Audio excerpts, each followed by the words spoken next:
বাঙালির প্রধান উৎসব দুর্গাপূজা। শুধু দুর্গাপূজা নয়, দুর্গাপূজার মাসে লক্ষ্মী পুজো, কালী পুজো, ভাতৃদ্বিতীয়া, অনেক কিছু মিলে আমাদের জমিয়ে খাওয়া দাওয়া হয়।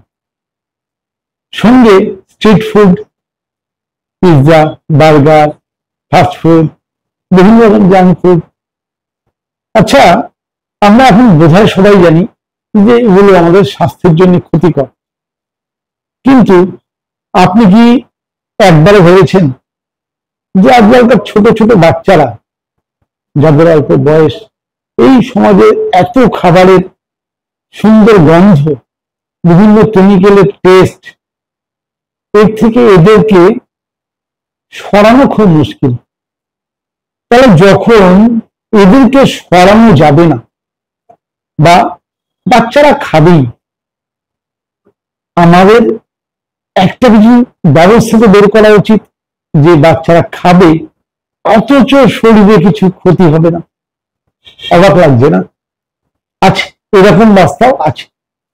দেখুন, আমরা এটা সবাই জানি যে ওগুলো খাওয়া খারাপ, কিন্তু লোভ সামলাতে পারি না, বড়রাই পারি না, তা বাচ্চারা তো কি বলবো। কারণ বড়রা যখন লোভ সামলাতে পারি না, খেয়ে যখন ফেলি, তার পরিণতি স্বরূপ আমাদের বিভিন্ন রোগ হয়, এটাও আমরা প্রমাণ পেয়েছি। কিন্তু এর থেকে বাঁচার উপায় যদি আমরা জেনে ফেলি, তাহলে কিন্তু খাওয়াও চলবে, সুস্থ থাকাও চলবে। শুনবেন নাকি এরকম একটা ম্যাজিক ট্রিক্স? পুরো ভিডিওটা সঙ্গে থাকতে হবে। ভিডিওটা কিন্তু বেশ মজাদার। সমাজে আধুনিক নিয়ম বা সুস্থ থাকার যত রকম নিয়ম, তার মধ্যে এটাও দরকার আছে। কারণ মানুষের টেস্ট থাকবেই, মানুষ খাবেই, আর খেলে কষ্ট পাবেই, কিন্তু খাবে অথচ কষ্ট পাবে না। কি সেই নিয়ম? তাহলে চলুন শুরু করা যাক। আজকে মজার রেসিপি, যতই খান না কেন শরীর খারাপ হবে না, সেটা একটা ম্যাজিক ট্রিক্স। দেখুন, প্রথম কথা বুঝে নিতে হবে যে অনেকেই দেখবেন বলে আমি তো ফাস্টফুড, জাঙ্ক ফুড সবই খাই, আমার তো শরীর খারাপ হয় না। সত্যি সে সুস্থ, আপনি দেখেছেন, কিন্তু আপনি একটুখানি খেলেই আপনার সমস্যা হয়। এর পিছনে মেন কারণ বা মেন দোষ খাওয়া একটা কারণ বটে, কিন্তু খাওয়ার চাইতে বড় কারণ হচ্ছে আপনার শরীর এই টক্সিন গুলোকে বের করতে পারছে না, শরীরে জমিয়ে ফেলছে। আর যাদের ওই টক্সিন গুলো ঘাম, পায়খানা এবং পেচ্ছাপ, এই যে তিনটে মাধ্যম, এই তিনটে মাধ্যম দিয়ে টক্সিন গুলো বেরিয়ে যাচ্ছে, তারা সুস্থ থাকছে।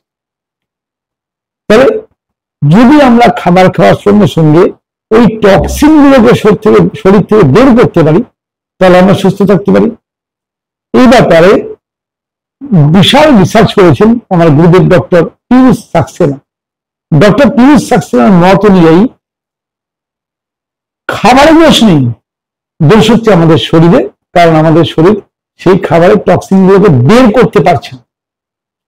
আমরা যদি এমন কোন নিয়ম বের করতে পারি যে নিয়মের দ্বারা খাবার খাবো অথচ টক্সিন শরীরে জমবে না, বেরিয়ে যাবে, তার জন্য কতগুলো পদ্ধতি আমাদের অ্যাপ্লাই করতে হবে। এবং সেই পদ্ধতি যদি আমরা বুদ্ধিমানের মতো অ্যাপ্লাই করি, তাহলে আমরা খেতেও পারবো, আবার সুস্থও থাকবো। একটা জিনিস মাথায় রাখতে হবে যে সবচেয়ে সুস্থ থাকার সহজ রাস্তা হচ্ছে খারাপ জিনিস শরীরে ঢুকতেই না দেয়া। এবার যদি লোভ সংযত করতে না পারি, যদি খেয়ে ফেলি, তাহলে কিভাবে বের করব? বের করার কি কি পদ্ধতি?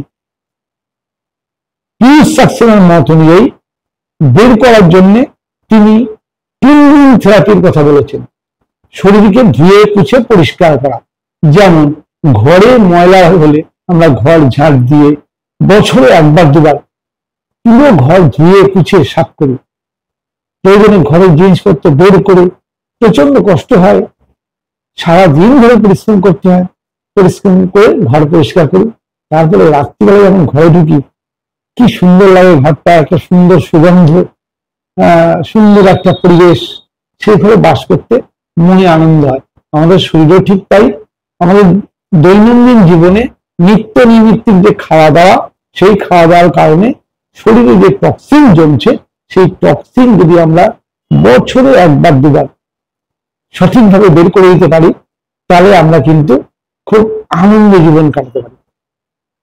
ডক্টর পিয়ুষ সাক্সেনার একটা স্লোগান আছেন, উনি বলেছেন, খাও পিও মস্ত রাহো, ক্লিনজিং করো স্বাস্থ্য রাহো।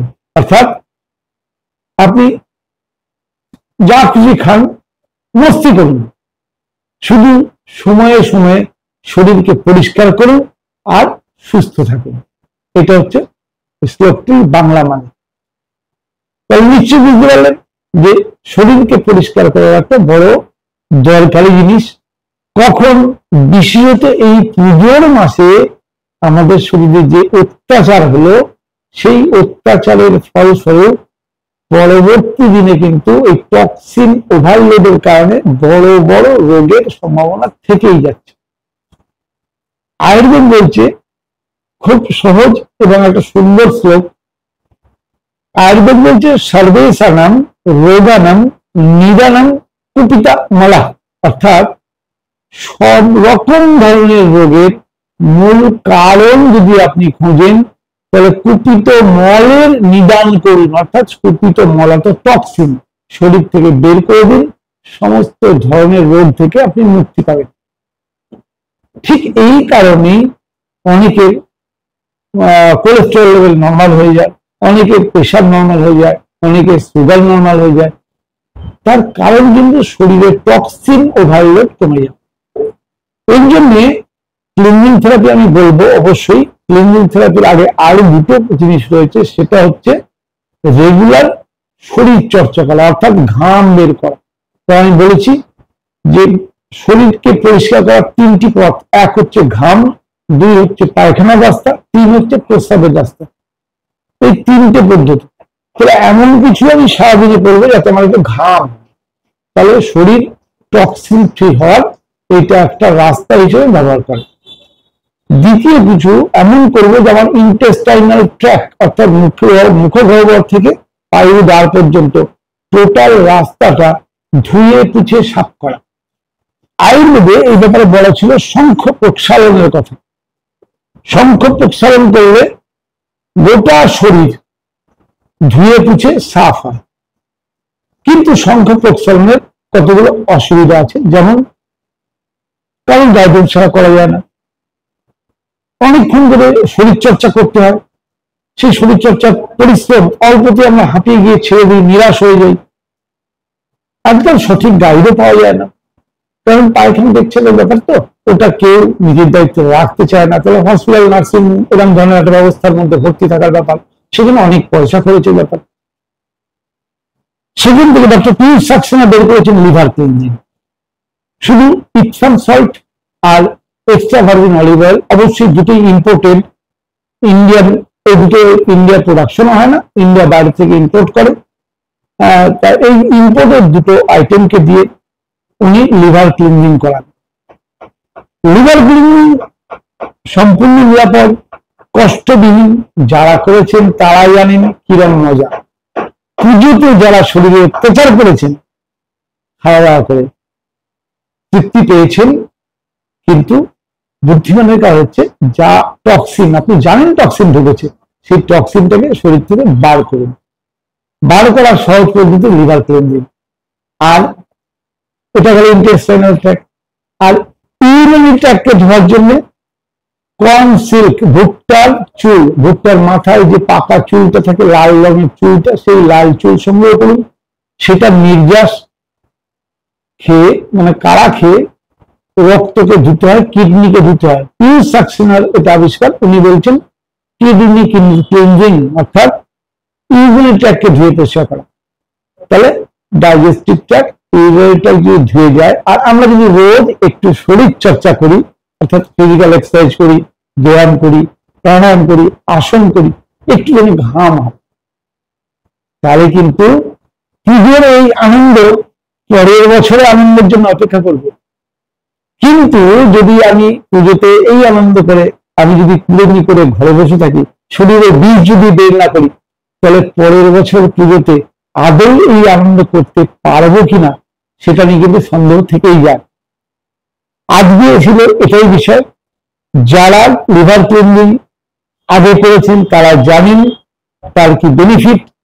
অতএব সবাইকে অনুরোধ করবো যে আপনারা পুজোর অত্যাচারের পর একবার করে সবাই লিভার ক্লিনজিং কিডনি ক্লিনজিং করে নিন, ভালো থাকবেন আবার 6 মাস। যারা করেননি তারা আপনার কাছাকাছি কোনো ক্লিনজিং এক্সপার্টের কাছে যান, অথবা আমার সঙ্গে যোগাযোগ করতে পারেন। স্ক্রিনে আমার নাম্বার চলছে, এই নাম্বারে ফোন করে কন্ট্যাক্ট করলে আমি ক্লিনজিং পিউর সাকসেনা করার যে ক্লিনজিং এর ব্যবস্থা আছে সেই ক্লিনজিং এর সাপোর্ট আমি দিয়ে থাকি। সমস্ত প্রোডাক্ট আপনি নিজে জোগাড় করতে পারেন, না পারলে আমি আপনাকে সাপোর্ট করতে পারি। কিভাবে পাবেন, কোথা থেকে পাবেন, এই ব্যাপারে সাপোর্ট করব। আপনি ঘরে বসেই করবেন, আমার কাছে আসার দরকার নেই। অতএব ঘরে বসে নিজের শরীরকে নিজে শুদ্ধ করুন, সম্পূর্ণ নিরাপদ এবং মজার ফিলিংস। একবার তো করে দেখুন।